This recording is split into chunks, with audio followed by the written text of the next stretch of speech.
हमें है ना अपनी ईगो साइड में रखनी पड़ती है। हमें ये भूलना होता है कि हम बोर्ड टॉपर हैं, हमें ये सब भूलना है कि हम 90% से ऊपर लेकर के आते थे, हमें ये भूलना है कि हम अपने क्लास के टॉपर हैं, हमें ये भूलना है हम अपनी डिस्ट्रिक्ट के टॉपर हैं, हमें सब चीजें भूलनी है।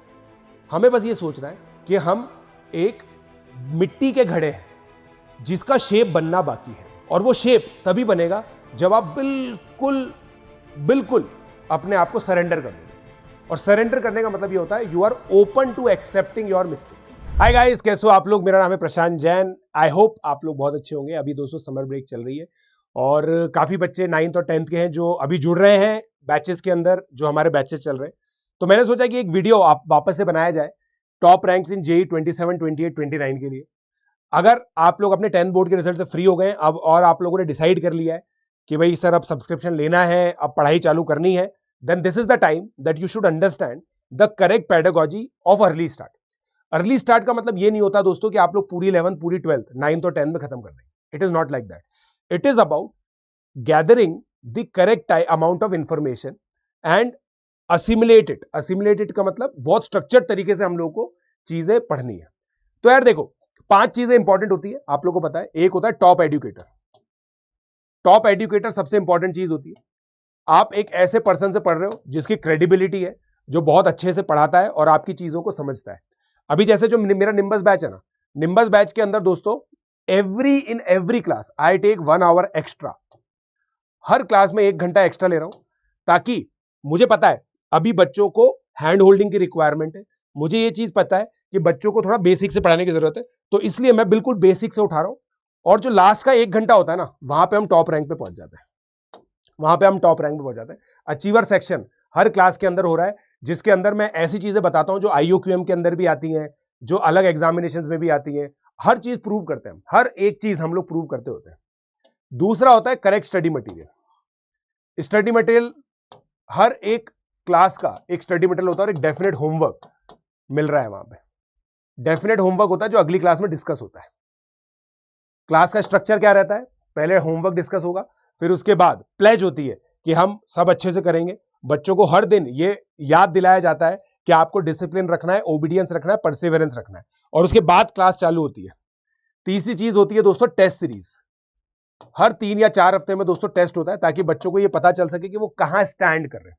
तो जो बच्चे 28 और 29 के हैं ना, वो केवल मैथ्स के टेस्ट दे रहे हैं, क्योंकि उन्होंने फिजिक्स केमिस्ट्री में अच्छे से पढ़ाई नहीं की है। और उसका रीजन ये है कि उनको 9-10 के स्कूलिंग भी करनी है। वो अभी जेईई के लिए इतना सीरियस नहीं है, बस वो अर्ली स्टार्ट के लिए मैथमेटिक्स को बहुत स्ट्रांग कर रहे हैं, क्योंकि उनको पता है मैथमेटिक्स अगर स्ट्रांग होगी तो फिजिक्स अपने आप हो जाएगी, फिजिकल केमिस्ट्री भी अपने आप स्ट्रांग हो जाएगी।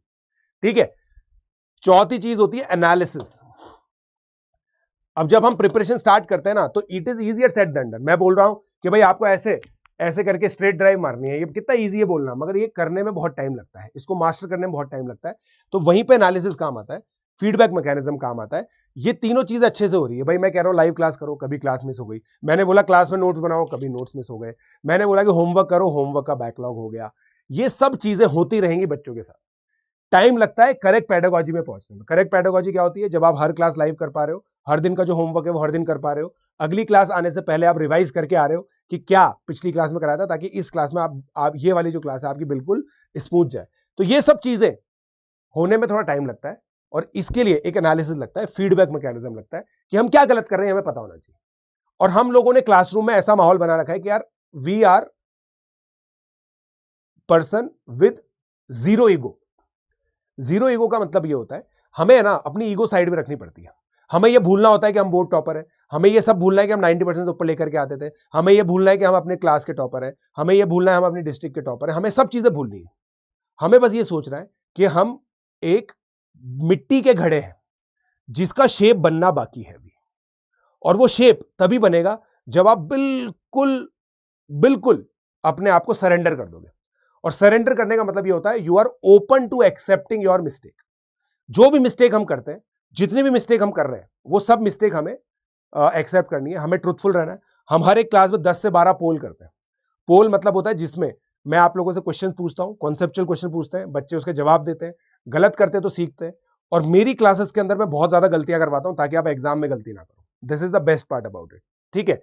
एनालिसिस, फिर top educator study material, test series, analysis, और लास्ट चीज होती है दोस्तों फाइनल रिवीजन। भाई आप लोगों ने कोई भी ऐसा एग्जाम तो किया नहीं है ना जिसमें 2 साल की पढ़ाई की हो।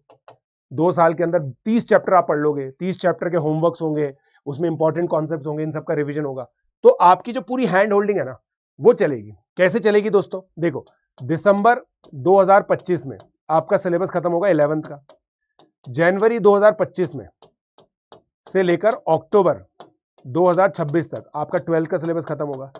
इस बीच आप IOQM का एग्जामिनेशन दोगे, यहां पे नवंबर में आप फिजिक्स ओलंपियाड दोगे, केमिस्ट्री ओलंपियाड दोगे, ये सब चीजें कवर्ड है इस पूरे प्रोग्राम में, ये सब चीजें कवर्ड है। जो भी बच्चे सब्सक्रिप्शन लेंगे, खासकर ये देखो ये फ्लैश सेल चल रही है, जो भी बच्चे अगले 2 दिन में सब्सक्रिप्शन लेते हैं उनके लिए, और आप आइकॉनिक सब्सक्रिप्शन लेंगे, जो भी बच्चा आइकॉनिक सब्सक्रिप्शन लेगा उसको ओलंपियाड गोल्ड फ्री मिलेगा। Olympiad gold will be free. Olympiad gold दोस्तों फ्री मिलेगा उस बच्चे को जो पीजे लाइव कोड यूज करके सब्सक्रिप्शन लेगा और मेरे साथ स्क्रीनशॉट करेगा, ये टेलीग्राम पे @prashant42 जैन, और ये 7597084242 ये मेरा फोन नंबर है, व्हाट्सएप नंबर है। बेसिकली व्हाट्सएप नंबर पे आप मुझे मैसेज कर सकते हैं। तो ये बेसिकली आप लोगों को करना है। फिर फाइनल रिवीजन यहां पे ये सब चीजें बता रहा था मैं। नवंबर हो गया, फिर उसके बाद नवंबर से जनवरी आपका जेईई मेन 1 का रिवीजन होगा। और मैं जब पढ़ा रहा हूं ना दोस्तों, हर एक चैप्टर की एनसीईआरटी में क्लास के अंदर सॉल्व कराता हूं, तो आपकी बोर्ड की तैयारी भी हो रही होगी। फरवरी के अंदर आप बोर्ड एग्जामिनेशन देंगे आराम से, फरवरी के अंदर आप अपना बोर्ड एग्जामिनेशन देंगे। मार्च के अंदर से लेकर मई तक हम जेईई एडवांस का रिवीजन करेंगे। कोशिश हम लोग को नवंबर से जनवरी में ये करनी है कि हम जनवरी अटेम्प्ट इतना अच्छा दे दें कि हमें दूसरा अटेम्प्ट देने की जरूरत ना पड़े और हम पूरा फोकस एडवांस पे कर सकें, और एडवांस के अंदर जिस तरह की प्रॉब्लम्स आती है वो सब कर सके। सारे PYQs यहाँ पे कंप्लीट कराएंगे ताकि आप लोग को आइडिया लग सके कि कैसा पेपर होता है। ठीक है, मेन एम ये कि अगर आप लोग सोच रहे हो कि टॉप रैंक लानी है, then you have to be in my mentorship mechanism. अगर आप बहुत कम पैसों में ये काम करना चाहते हो, वरना आपको ऑफलाइन कोचिंग करनी पड़ेगी, 1-1.5 लाख रुपए देना पड़ेगा। ये सब चीजें करने के लिए रेडी हो तो ओके, आपकी मर्जी है। बाकी ऑनलाइन से भी आराम से हो सकता है। आप ना 2 ईयर का सब्सक्रिप्शन ले सकते हो। 2 ईयर की आइकॉनिक की प्राइस भी बहुत सस्ती सी है। 2 ईयर आइकॉनिक लीजिए यूजिंग कोड PJ Live। ठीक है, और मेरे साथ शेयर कीजिए @prashant42 जैन। ठीक है, क्लियर है? सो जल्दी से ये सारा मैकेनिज्म आप लोगों को समझ में आ गया, जल्दी से ये काम कीजिए और सब्सक्राइब कीजिए using code PJ Live। Let's crack it.